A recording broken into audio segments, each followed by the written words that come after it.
Hello everyone, today I want to review the movies Escape from New York and its sequel Escape from LA. I heard a lot about these movies, especially the first one. It's often cited by a lot of people. And I recently have been watching a lot of older 80s and 90s films, and I often enjoy them a lot. And usually I come in with low expectations because I think to myself, this is just kind of an old cheap B movie, so don't expect too much. And then I'm pleasantly surprised each time that I really enjoy these older movies, especially they kind of remind me of other movies of the same time period, which I watched as a kid and really loved. And so I very much enjoy these kind of movies. And I even enjoy all the best special effects and stuff like that because it's kind of charming almost. It's kind of, I see someone who worked really hard for a special effect like that, and that's just the best they could have done in that time and so on. So it's kind of charming. So I love those types of movies.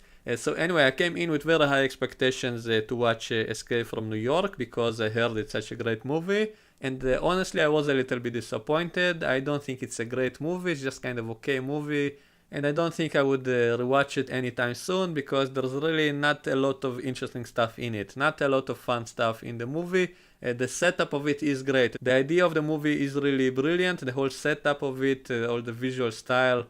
For those who don't know, it's about the future of 1997, in which all of Manhattan Island became a giant prison. They sealed it off from all the sides with a giant wall, and they throw all the most dangerous prisoners into that island. And when they show it inside, it's all like a dystopian kind of, almost in that same style as Mad Max and the Fallout games and all that stuff, which I always love. I always love that kind of ruined future in which humanity deteriorated and there's no law and order and everything is just kind of survival in that ruthless apocalyptic future. And so it's that kind of movie, so I love that element. However, except that setting of this movie, which is really good, there's not really a lot of meat to this movie. So I actually am looking forward to a remake of this movie because I think it has the potential to be much better.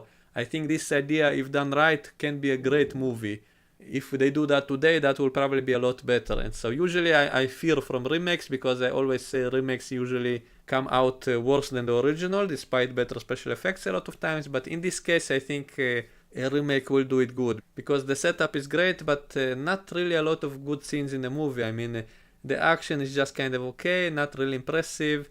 The main character Snake is kind of funny, he's kind of corny and all that stuff, but really not really a lot of particularly good acting or any kind of drama or almost nothing. I mean, the movie feels kind of empty. Honestly, I'm not saying I didn't like the movie, but I don't see why it's so great. I mean, I guess a lot of people saw that as kids, and so when you're a kid, you're more impressionable. You love almost anything you see as a kid, and so I guess a lot of people who saw that as a kid were very impressed by it. So I just saw it now as an adult, and I'm not that impressed. I mean, it's an okay movie for a one-time viewing. It's fun, but it's not great by any means. The setup is great. The setup is a great idea, and so that's why I do hope there will be a remake because I think a remake might be much better than the original in this case.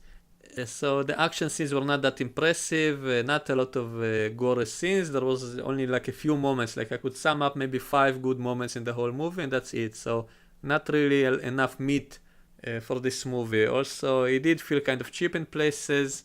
The music wasn't that great. It's kind of the same sounds all the time. It's kind of reminded me of the music in The Thing.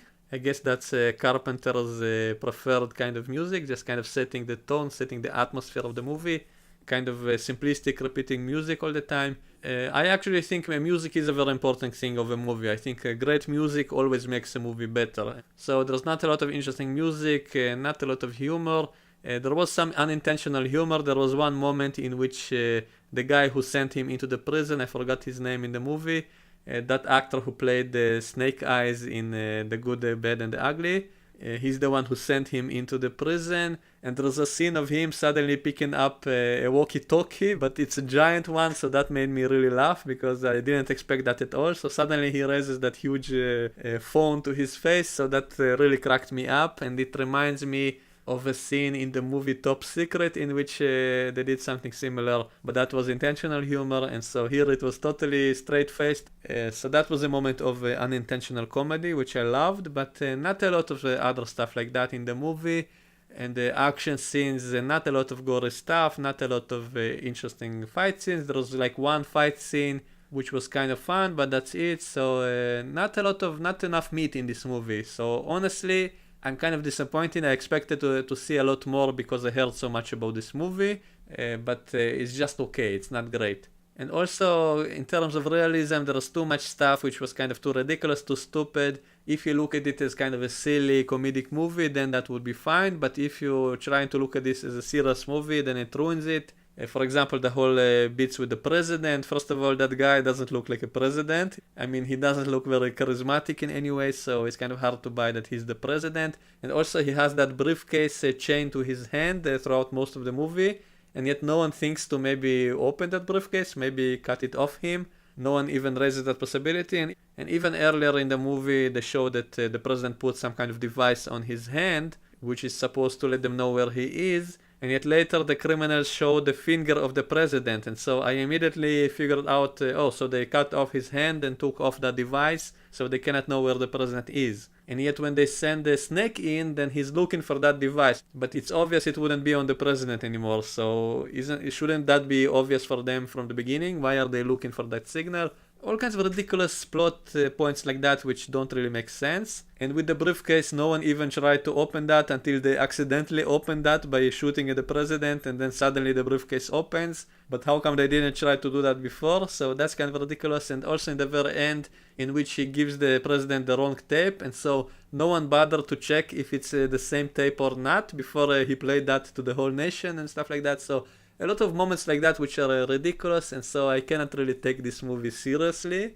And I didn't really find it funny either, and so it just comes across as kind of stupid. So overall, I did enjoy the movie. I enjoyed the whole setting of it, the whole dark atmosphere, the whole ruined city, all that stuff was fun. But other than that, really nothing great about this movie. And even the character of Snake, who's supposed to be this kind of cool guy, he's not really that impressive either. I mean, they kind of capture him in the middle of the movie. They could have easily killed him. For some reason, they're not killing him all the time. For some reason, they just keep him around, so that's kind of ridiculous. And also, it's funny how everybody kind of knows him. Everybody knows who he is for some reason. I guess he's some kind of a famous special forces guy. And literally, almost everybody he meets knows him somehow. And he knows some of them also somehow. So it's really kind of a strange coincidence. I mean, he keeps running into people who know who he is, and he knows them also. So that was kind of ridiculous as well. And by the way, they did that in the second movie also. So that's really all I have to say about the first ones. Now to the sequel. The plot of the sequel is basically exactly the same as the first movie, which by itself is kind of ridiculous because throughout the movie, kind of the same exact things keeps happening. I mean, again, everybody recognizes him. Again, that he gets captured but not killed. Again, someone helps him and then betrays him. Again, he kind of replaces the tapes in the end of the movie. And again, he gets his leg injured and is limping in the end of the movie. All kinds of stuff like that, as if it point to point the same stuff happening again. I mean, this is kind of a sequel in which is basically doing the exact same thing the first movie did, point to point. Even including getting injured in the exact same leg, in the exact same place as in the first movie, in the exact same point of the movie. So that's kind of ridiculous.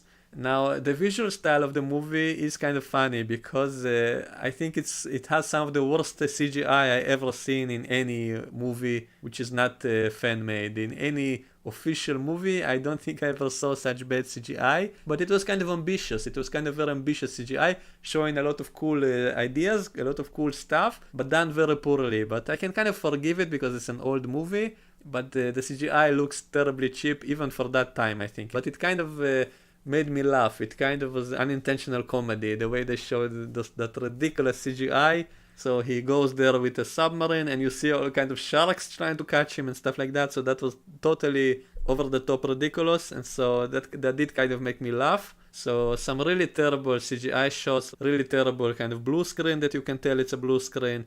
But it's kind of ambitious. It's kind of, you can tell they were trying to do something epic. Now the set designs and all that stuff, I don't think it was as good as in the first movie, but it was okay. I mean, the costumes, all that stuff was fine.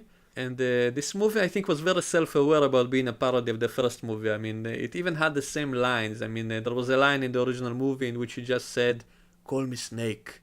And here he says this again, but he says this a few times in the movie. And so the movie is kind of self-aware, almost like a parody of the first movie. I found it funny to see all these parallels with the first movie all the time. The same exact things kept happening. And also he met that chick who played in the movie Hot Shots, which was a comedy. So when I saw her in this movie, I couldn't take her seriously at all because I kept thinking about Hot Shots. And so this movie kind of became a comedy in my head. And then they had a scene which I think is a cool scene in which they get kidnapped by some guys. And then you see all these guys are kind of deformed. And they say that these guys are basically harvesting organs from people to use on themselves. That they keep changing their organs and stuff like that. And it really reminded me of the villains in the first season of Voyager. There was some alien species who had some kind of disease, and in order to stay alive, they had to kidnap other people and to harvest their organs to replace their own all the time. And so it's the same exact idea here, and for a moment I thought maybe Voyager ripped off this movie, but then I looked it up and Voyager came out in 95 and this movie came out in 96. So if anything, maybe this movie actually ripped off Voyager. It's more likely, but it's basically the same exact idea of kind of a group of people who are kidnapping other people in order to harvest their organs to use on their own body. So we had like a few creepy scenes. It wasn't really scary, it was more laughable, but I love that. I love this type of stuff. So I like that scene, even though it didn't really have anything to do with the rest of the movie. And this movie tried to have a more epic scale. It tried to have a more planet-wide repercussions and stuff like that. So I did like that ambitiousness of the movie, but it did kind of come across as being ridiculous and unintentional comedy. But still, I think I actually like the second movie more than the first, even though it's much more ridiculous, even though it had some pretty terrible special effects. And I also like how he dressed in this movie. They gave him kind of a cool, kind of Matrix style coat to wear, and so I do think he looked much cooler in this movie than he did in the first one. And some of the villains were cooler, as I said, and I also love that bit in which he suddenly decides to sit on a chair in the middle of everything. They had the exact same thing in the first one, and here again he just pulls up a chair and just sits for a moment. And also I found the villain funny. The villain was kind of, I guess, a parody of Che Guevara, that Colombian revolutionary. I also love the whole political stuff in this movie, the whole polarity of it. I mean, on the one hand, you have this fascistic, religious nutcase of a president of the United States, and on the other hand, you have this communist kind of Che Guevara terrorist slash liberator leader. So basically, both sides are bad. Basically, there are no good sides. And Snake is just in the middle, so in the end of the movie he screws up both sides, basically. He doesn't take sides. So I kind of like that. I like that political complexity, you could say, of this movie. It's not black and white. And I like it that they're trying to be more epic. They have such big repercussions that affect the whole planet. And it's kind of hilarious. So it all depends on this one guy they sent in, this Snake guy. And that's the brilliant plan of the President of the United States. So I actually think the second movie is more fun, in my opinion. Now let's talk about the ending of this movie, which is suspiciously very similar to the ending of Star Wars The Last Jedi, that whole thing with the hologram in the end. It might be a total coincidence in my opinion, but it might also have inspired Star Wars Episode 8. I think Rian Johnson said he never watched that movie, that he didn't rip it off. I do think it's possible, but either case I find it really funny. That's actually the reason why I watched that, because I saw that clip on YouTube, someone comparing both of them, and it was really funny. So that's why I finally decided to watch these movies. So to summarize, what do I think about these movies? I think they are okay. I don't think they are great. I think they're really mixed bag. They have some bad moments and some good moments. I personally enjoy those older B movies, especially if they have science fiction ideas, and so I did enjoy the movies. Especially I think the second one kind of hit my taste buds better. I kind of enjoyed the second one more, especially since it was kind of more ridiculous, so to me it's only more fun. All that bad CGI was just funny in my opinion. If you're like me, if you enjoy that kind of so bad it's good kind of stuff, then you might enjoy that. And I do recommend to watch the last scene of this movie and to compare it with The Last Jedi, because I just find it very funny. I made a video on my second channel kind of splicing them a little bit together to show the similarity, so you can check that out also. I will link that in the end. So do I recommend this movie? Only if you love older B movies, only if you love unintentional comedy, the so bad it's good movies. If you like that kind of stuff, then you'll probably enjoy this one, especially the second one. And I do recommend watching both of them by order, because then you'll also notice all the similarities, all the parallels between both movies, the same exact stuff happening, which I also found found kind of funny. And I do look forward to a remake. I heard there's plans to make a remake of this. I do think that's a good idea because the setup of the first movie was really great. It can potentially be a very good movie if done right. So that's one remake I am looking forward to. So that's all I really have to say about this. So let me know what you think in the comments below, and I will see you all next time.